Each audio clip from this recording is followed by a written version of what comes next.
Tambalang Paudin, trabaho lang. Malayo nga ba sa personal choice ng aktor ang actress? I'm overheated, can hardly sleep at night,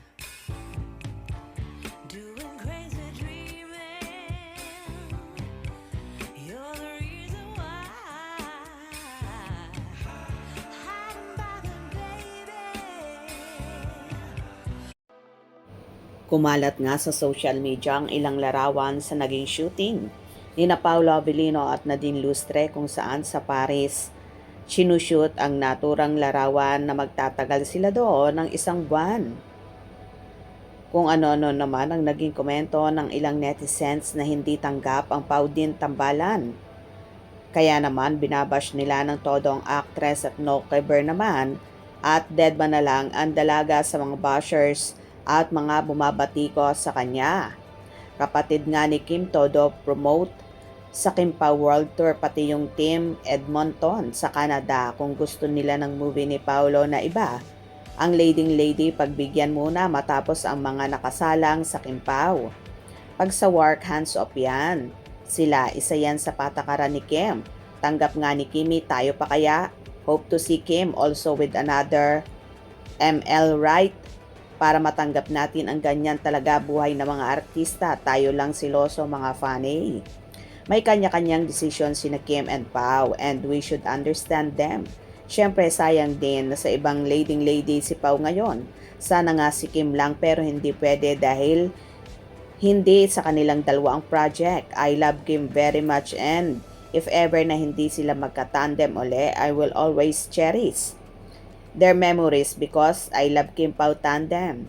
Hoping pa rin ako na sana magka-movie din ulit sila pero sana action para maiba naman. Trabaho lang yan. Malayo yan sa personal choice ni Pao. Sinabi nga na need niyang gawin yon kasi ilang taon na yan, hindi lang natuloy. So need tapusin. Kay Kim pa din ang bagsak niyan. They both need each other. Ok lang basta, Kim Pao pa rin. Ako di magseselos kasi may tiwala ako sa Kim Pao. Tsaka maganda nga yan para may iba naman silang makakasama at makikilala. Di porket may iba silang partner, mawawala na ang Kim Pao. Siyempre, meron pa rin Kim Pao kaya wag na kayo magselos.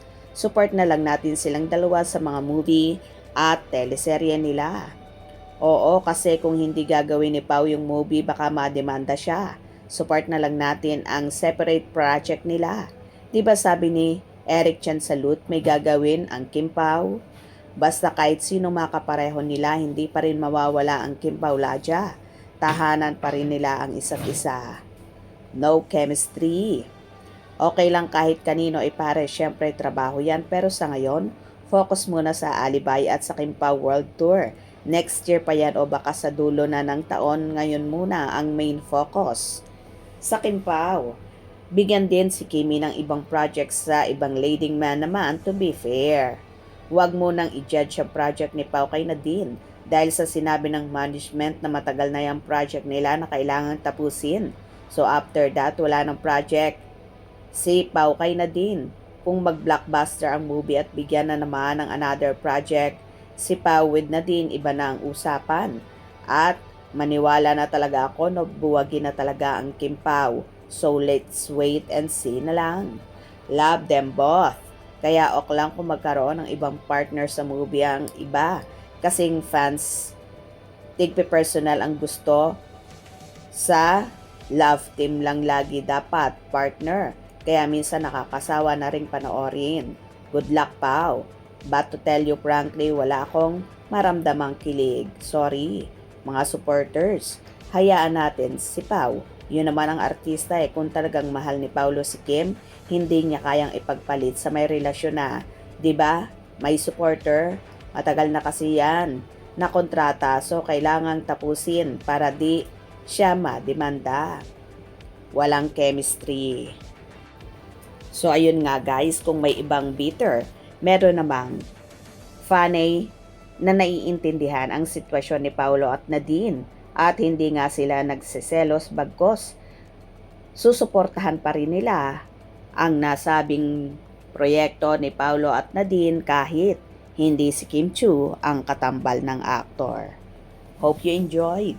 Please subscribe for more info.